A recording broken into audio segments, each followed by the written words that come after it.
अरे कमी वापर पण अस्सल वापर. MDH काश्मीरी लाल मिरची पावडर. आम्ही जसं आपल्याला सांगितलं की मुंबईच्या प्रश्नांवर चर्चा झाली पाहिजे. आज मुंबईचे जे खरे प्रश्न आहेत त्याच्यावर चर्चा होताना दिसत नाही. महापालिकेची दोन चाकं आहेत, एक लोकप्रतिनिधी आहे, एक प्रशासन आहे. ते एकाच चाकावर महापालिका चाललेली आहे, त्यामुळे ती कुठेतरी डिरेल होते, रुळावरनं घसरते. त्यामुळे दुसरं चाक आता अस्तित्वात नसल्यामुळे एक प्रतिसभागृहाची आम्ही संकल्पना मांडली आणि त्यामध्ये जी सामाजिक संस्था आहेत ज्या या मुंबईच्या प्रश्नांवर काम करतात त्याचे प्रतिनिधींनी आज येणार आहेत. राजकीय पक्षांना सुद्धा आम्ही निमंत्रित केलेलं आहे. त्यात फक्त भारतीय जनता पक्षाचं पत्र आम्हाला आलं आहे की ते येणार नाही आहेत म्हणून. बाकी कुठल्या पक्षाने अजून आम्हाला रिप्लाय दिलेला नाही. पण तरी जे सामाजिक कार्यकर्ते आहेत, जे नागरिक आहेत, ज्यांना या प्रश्नांवर मतं मांडायची, चर्चा करायची आहे, त्यांच्याकडे काही सोल्युशन्स आहेत, हे सगळ्यांना आम्ही आमंत्रित केलं आणि ते सगळे संध्याकाळी येणार आहेत. 5 वाजता महानगरपालिकेच्या समोरचं जे मराठी पत्रकार भवन आहे तिथे सायंकाळी 5 वाजता शार्प चालू होईल. त्याचं यूट्यूबवर आणि फेसबुक पेजवर महानगरपालिका प्रतिसभागृह म्हणून आम्ही पेज तयार केलं आहे. त्या पेजवरनं त्याचा लाईव्ह करू आम्ही.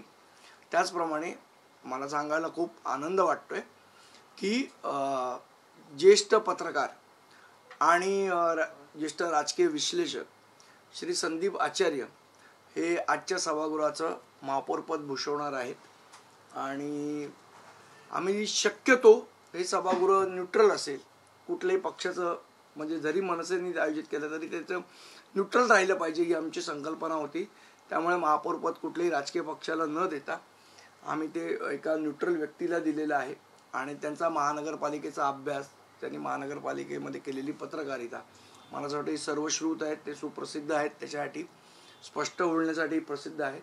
तर असा महापौर असावा या संकल्पनेतून पहिलं महापौरपद हे संदीप आचार्य भूषवणार. आदित्य ठाकरे यांना निमंत्रित केल्याने भाजपमार्फत मनसेला नकार देण्याची चर्चा आहे, काय वाटतंय तुम्हाला?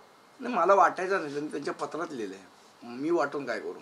त्यांनी असं म्हटलं की तुम्ही उबाटाला बोलवलं आणि उबाटाचं काय काम खराब आहे वगैरे म्हणून आम्ही या सभागृहात येणार नाहीये. मला माहीत नाही, म्हणजे विधानसभेच्या सभागृहात पण उबाट आहे, पण तिकडे तुम्ही बसता त्यांच्याबरोबर. इथे काय प्रॉब्लेम आहे मला कळला नाही. ठीक आहे, तो त्यांचा वैयक्तिक विषय आहे, मला त्याच्यामध्ये जायचं नाही आहे. आम्ही मुंबईच्या प्रश्नांवर काम करण्यासाठी हे बोलवलेलं सभागृह आहे आणि आम्ही हेही म्हटलेलं की राजकीय अभिनिवेश बाजूला ठेवून आपण सगळ्यांनी एकत्र येऊया. लोकांना वाटलं नाही वाटलं तो त्यांचा वैयक्तिक. या सगळ्यात जर पाहिलं तर भाजपचं जे पत्र आहे त्याच्यात त्यांनी म्हटलंय की आमच्या सततच्या बैठका सुरू आहेत, मुंबई अध्यक्ष आशिष शेलार हे रस्त्यावर उतरून काम करतात, त्यामुळे सभागृहात येण्यापेक्षा आम्ही रस्त्यावर उतरून काम करतो. तो त्यांचा निर्णय झाला ना, आम्ही आमंत्रित केलं, आता त्यांना यायचं नाही यायचं हा तो त्यांचा विषय. बाकी इतर पक्षांकडून काही अजून मला रिप्लाय आलेला नाहीये. आजच्या सभागृहात जे काही तुम्ही चर्चा कराल, जे काही निर्णय ठराव मांडाल, पास कराल, मग त्याचं पुढे काय केलं जाईल? पुढे आम्ही सन्माननीय आयुक्तांना आम्ही त्याच्या सभागृहाचे सगळे मिनिट्स पाठवणार. पण लोकप्रतिनिधी नसल्यामुळे प्रशासन कुठेतरी आम्ही आणि दुसरी महत्वाची गोष्ट, महापालिका आयुक्तांना पण आम्ही पत्र लिहिलंय की त्यांनी त्यांचा प्रतिनिधी पाठवावा, पण त्यांच्याकडनंही अजून उत्तर आलेलं नाही. त्यामुळे मुंबईच्या प्रश्नांवर कोण किती गंभीर आहे मला असं वाटतं यातनं दिसतंय.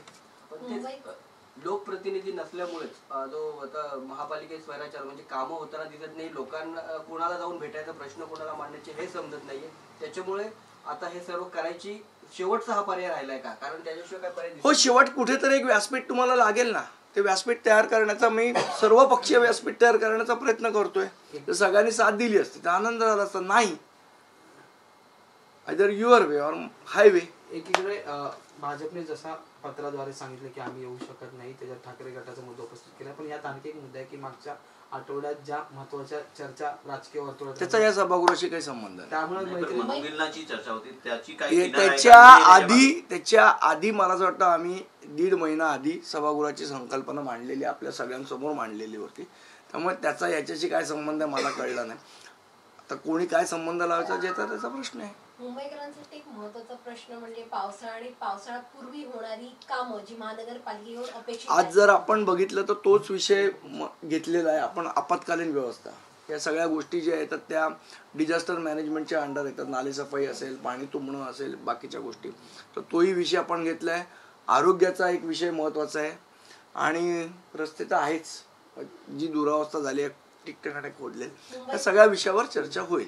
आणि जेव्हा पुढच्या महिन्यात आम्ही सभागृह करू तेव्हा पुढचे काही विषय घेऊ. काल रात्री मुंबईचा अजून एक मुंबईचा महत्त्वाचा विषय म्हणजे 125 एल्फिस्टनचा पूल. वर्षापूर्वीचा पूल जो आहे तो काल रात्री 9 वाजता बंद करण्याचा निर्णय MMRDA घेतला होता. पण स्थानिक नागरिकांनीच रस्त्यावर उतरून जो आहे तो पूल बंद करण्याच्या निर्णयाला धुडकावून लावलेला आहे. तर पुन्हा सोमवारी MMRDA बैठक घेणार आहे.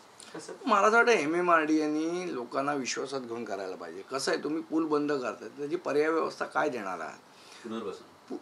पुनर्वसन तर हा एक विषय झालाच, पण पर्याय व्यवस्था, पर्याय वाहतूक व्यवस्था काय करणार आहात? का एकाच ठिकाणी लोड येणार आहे त्याचं काहीतरी अरेंजमेंट करायला पाहिजे ना.